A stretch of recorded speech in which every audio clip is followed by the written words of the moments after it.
ಸರ್ಕಾರದ ಸವಲತ್ತುಗಳು ಸಿಗಬೇಕು, ಹಾಗೆ ಕಾನೂನಿನ ನೆರವು ಕೂಡ ಸಿಗಬೇಕು ಅನ್ನೋದು ಸಂವಿಧಾನದ ಉದ್ದೇಶ. ಆ ಸಂವಿಧಾನದ ಉದ್ದೇಶದ ಅಡಿಯಲ್ಲಿ ನಾವು ಈ ತರ ಕಾರ್ಯಕ್ರಮಗಳನ್ನ ಮಾಡ್ಕೊಂಡು ಬರ್ತಾ ಇದ್ದೀವಿ.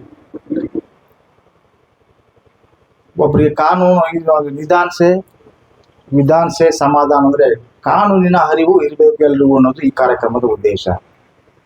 ಮಾನ್ಯ ಸರ್ವೋಚ್ಚ ನ್ಯಾಯಾಲಯ ಹಾಗೂ ಉಚ್ಚ ನ್ಯಾಯಾಲಯದ ನಿರ್ದೇಶನದಂತೆ ನಾವು ಈ ಕಾರ್ಯಕ್ರಮಗಳನ್ನು ಪ್ರತಿ ಗ್ರಾಮ ಪಂಚಾಯಿತಿಯಲ್ಲೂ ಹಮ್ಮಿಕೊಂಡಿದ್ದೇವೆ. ಹಾಗೆ ಈ ದಿನ ನಾವು ತಮ್ಮ ಸುತ್ತೂರು ಗ್ರಾಮ ಪಂಚಾಯಿತಿಯಲ್ಲಿ ಹಮ್ಮಿಕೊಂಡಿದ್ದೇವೆ. ನಮ್ಮ ಕಾನೂನು ಸೇವಾ ಸಮಿತಿಯ ಅಡಿಯಲ್ಲಿ ಯಾವ ರೀತಿ ಕಚೇರಿಗಳಿದೆ ಅಂದರೆ, ಮೊದಲನೇದಾಗಿ ನಾವು CDPO ಕಚೇರಿ ಅಂದರೆ ಮಹಿಳಾ ಮತ್ತು ಮಕ್ಕಳ ಕಲ್ಯಾಣ ಇಲಾಖೆ ಬಗ್ಗೆ, ಅಲ್ಲೂ ಕೂಡ ಉಚಿತ ಕಾನೂನು ಸಲಹಾ ಕೇಂದ್ರ ಮಾಡಿದ್ದೇವೆ. ಅದು ಮುಖ್ಯವಾಗಿ ಮಹಿಳೆಯರು ಮತ್ತು ಮಕ್ಕಳಿಗೆ ಅಲ್ಲಿ ಇದೆ. ಅದು ಕೂಡ 24x7 ಅನ್ನೋ ರೀತಿಯಲ್ಲಿ ಅದು ವರ್ಕ್ ಮಾಡ್ತಾ ಇದೆ. ಹಾಗೆ ಈವನ್ ಕಾರಾಗೃಹ, ಜೈಲಲ್ಲೂ ಕೂಡ ಉಚಿತ ಕಾನೂನು ಸಲಹಾ ಕೇಂದ್ರ ಇದೆ.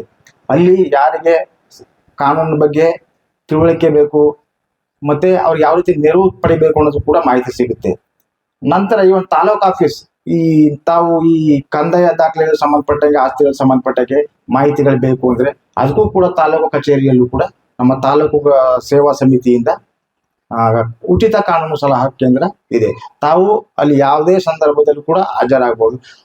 ಅಲ್ಲಿ ತಾವು ಹೋಗಕ್ಕಾಗಲಿಲ್ಲ ಅಂದ್ರೆ ಮತ್ತೆ ನಮ್ಮ ನ್ಯಾಯಾಲಯ ಬೆಳಿಗ್ಗೆ 9 ಗಂಟೆಯಿಂದ ಸಂಜೆ 5:30-6 ಗಂಟೆ ತನಕ ಕೂಡ ಆಫೀಸ್ ಇರುತ್ತೆ. ತಾಲೂಕು ಕಾನೂನು ಸೇವಾ ಸಮಿತಿ ತಮಗೆ ಯಾವುದೇ ಸಮಸ್ಯೆ, ಯಾವುದೇ ಮಹಿಳೆಯರು, ಮಕ್ಕಳು ಮತ್ತೆ ತಮಗೆ ಆಸ್ತಿಗೆ ಸಂಬಂಧಪಟ್ಟಂಗೆ, ಇಲ್ಲಿ ಯಾವುದೇ ಕಿರುಕುಳಕ್ಕೆ ಸಂಬಂಧಪಟ್ಟಂಗೆ, ಆರೋಗ್ಯಕ್ಕೆ ಸಂಬಂಧಪಟ್ಟಂಗೆ ಮತ್ತೆ ವಿದ್ಯಾಭ್ಯಾಸಕ್ಕೆ ಸಂಬಂಧಪಟ್ಟಂಗೆ, ಸ್ಕೂಲ್ ಯಾವುದೇ ರೀತಿಯ ದೂರುಗಳನ್ನು ಕೂಡ ತಾವು ಸಲ್ಲಿಸಬಹುದು. ದೂರುಗಳನ್ನ ಕೊಟ್ಟ ಸಂದರ್ಭದಲ್ಲಿ ತಮಗೆ ಇಮಿಡಿಯೇಟ್ ಅಲ್ಲಿ ಅವ್ರು ಏನೇನು ಸಮಸ್ಯೆ ಅದನ್ನ ಬಗೆಹರಿಸ್ತಾರೆ. ಜೊತೆಗೆ ನಮಗೆ ಯಾವುದೇ ಹಣಕಾಸಿನ ತೊಂದರೆ ಇದೆ, ನಾವು ನ್ಯಾಯಾಲಯಕ್ಕೆ ಹೋಗಕ್ಕಾಗಲ್ಲ ಅಂತ ಅದನ್ನ ತಾವು ಭಾವಿಸಬಾರದು. ಖಂಡಿತ ನ್ಯಾಯಾಲಯದ ಶುಲ್ಕ ಮತ್ತೆ ವಕೀಲರ ಶುಲ್ಕ ಅದನ್ನು ಕೂಡ ಸರ್ಕಾರ ಭರಿಸುತ್ತೆ. ಕಾರಣ ನಾನು ಹೇಳಿದ್ನಲ್ಲ, ಯಾವುದೇ ವ್ಯಕ್ತಿ ನಾನು ಬಡವನ ಕಾರಣದಿಂದ ಕಾನೂನಿನಿಂದ ವಂಚಿತನಾಗಬಾರ್ದು ಅನ್ನೋದು ನಮ್ಮ ಕಾನೂನಿನ ಉದ್ದೇಶ. ಹಾಗಾಗಿ ನಾವು ಈ ತರ ಕಾರ್ಯಕ್ರಮಗಳನ್ನ ಎಲ್ಲಾ ಕಡೆ ಮಾಡ್ತಾ ಇದೀವಿ. ಈ ತರ ಕಾರ್ಯಕ್ರಮಗಳು ಸದುಪಯೋಗ ಆಗ್ಬೇಕು.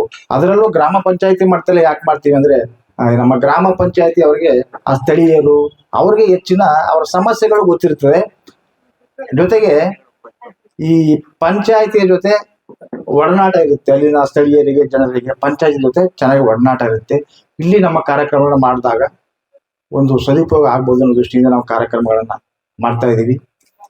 ಈ ಕಾರ್ಯಕ್ರಮದಲ್ಲಿ ಮಹಿಳೆಯರ ಪಾತ್ರ ತುಂಬಾ ಮುಖ್ಯ. ಯಾಕಂದ್ರೆ ತಾವು ಏನು ಮಾಹಿತಿಯನ್ನ ತಮ್ಮ ಅಕ್ಕಪಕ್ಕದವ್ರಿಗೆ ಆಗ್ಬೋದು ಅಥವಾ ತಮ್ಮ ಅಕ್ಕಪಕ್ಕ ಮನೆಯವರು ಇಲ್ಲ ಊರಿನವ್ರು ಯಾರೇ ಕೂಡ ಇದ್ರು ಕೂಡ ಕಾನೂನಿನ ನೆರವನ್ನ ಪಡ್ಕೋಬಹುದು ಮತ್ತೆ ಅರಿವನ್ನು ಸಹ ಗಳಿಸಬಹುದು ಅಂತಕ್ಕಂಥದ್ದನ್ನ ತಾವು ತಿಳಿಸ್ಬೇಕು.